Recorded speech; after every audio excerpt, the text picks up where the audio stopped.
हमारी सरकार बिना पर्ची बिना खर्ची के युवाओं को रोजगार देने का काम पहली बार हरियाणा के अंदर, हरियाणा के युवाओं में, हरियाणा के युवाओं के माता पिता में एक बड़ा विश्वास जगाने का काम हमारी सरकार ने पिछले 10 वर्षों के अंदर किया। और लगातार हम युवाओं को बिना पर्ची बिना खर्ची के रोजगार देने का काम हमारी सरकार कर रही। हमने इलेक्शन के दौरान में जब कोड ऑफ कंडक्ट लगा, मैंने उससे पहले जब मेरे को जिम्मेवारी मिली थी तो मैंने 50,000 युवाओं को ज्वाइनिंग लेटर देने की बात कही थी और उसमें से लगभग 15,000 युवाओं को हमने ज्वाइनिंग लेटर दिया। 25,000 के अभी रिजल्ट्स तैयार हैं और उस रिजल्ट्स के अंदर जब हम उन युवाओं का रिजल्ट निकालने के लिए तैयार हुए तो विपक्ष कोर्ट में गया। विपक्ष चीफ इलेक्शन कमीशन के पास जाकर के उन्होंने एप्लीकेशन दिया कि अभी इलेक्शन के दौरान में ये रिजल्ट नहीं निकाल सकते। तो इलेक्शन कमीशन ने उसके ऊपर संज्ञान लेते हुए एक लेटर जारी किया कि जब तक आचार संहिता लगी हुई है तब तक वो ये रिजल्ट नहीं निकालेंगे। और मैंने फिर तब घोषणा एक की थी, मैंने कहा था कि हम 25,000 युवाओं को पहले उनका ज्वाइनिंग लेटर देंगे, उनका रिजल्ट निकालेंगे और बाद में मैं शर्त लूँगा। और शीघ्र ही आज निकल जाए, कल निकल जाए, युवाओं का 25,000 युवाओं का वो रिजल्ट जारी हो जाएगा और उसके बाद हम शर्त की डेट आएगी तो तब जाकर के भारतीय जनता पार्टी का कोई भी कार्यकर्ता होगा वो शर्त लेगा। हमने उस बात को पूरा किया है और क्योंकि हमारी जो सरकार है वो युवाओं के हितैषी सरकार है, युवाओं के हित में काम करने वाली सरकार है। आगे भी हमने जो बातें कही हैं उन बातों को हम युवाओं के बीच में पूरा करेंगे क्योंकि युवाओं को आगे बढ़ाना हमारी सरकार की प्राथमिकता है और हम मजबूती से युवाओं के साथ खड़े हैं।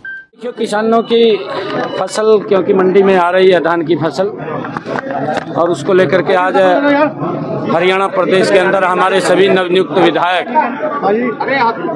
सभी मंडियों के अंदर हैं। किसान को किसी प्रकार की समस्या या दिक्कत न रहे। मैं स्वयं पिपली मंडी में हूँ, अभी लाडवा मंडी में जाऊँगा, फिर बबैन मंडी में भी जाऊँगा। किसानों को दिक्कत समस्या नहीं आनी चाहिए।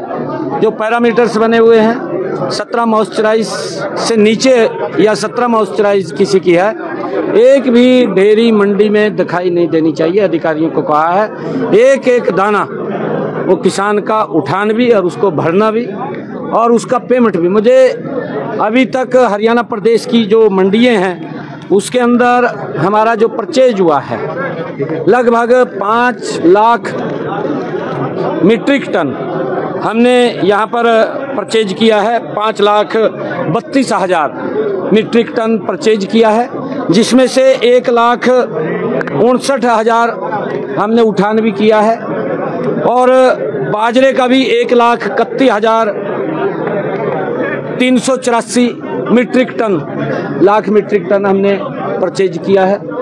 लगातार हमारा ध्यान मंडियों के ऊपर है। मैंने कल भी मिल जो सेलर मिल्स हैं उनसे बैठक किया था कि आपकी जो बात है, जो समस्या है, हमने उसको सुना है, उसका समाधान करने के लिए भी हमने कहा है।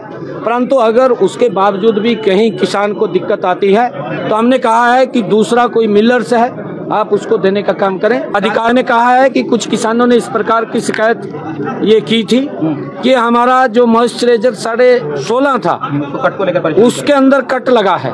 किस अधिकारी ने लगा है या कोई और व्यक्ति है, किसी ने भी अगर वो कट किसान का लगाया उसके खिलाफ कार्रवाई के लिए मैंने कहा है कि तुरंत उसके खिलाफ कार्रवाई की जाए।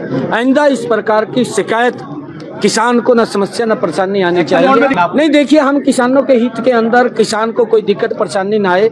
हम इलेक्शन चल रहा था, इलेक्शन के अंदर बिजी थे और मौसम भी लगातार खराब था, परंतु जब हमारे किसान की कोई डेयरी उसके अंदर मॉइस्चराइज कम है, हमने सभी व्यवस्था किया। एमएसपी के ऊपर खरीदने की हमने बात कही है।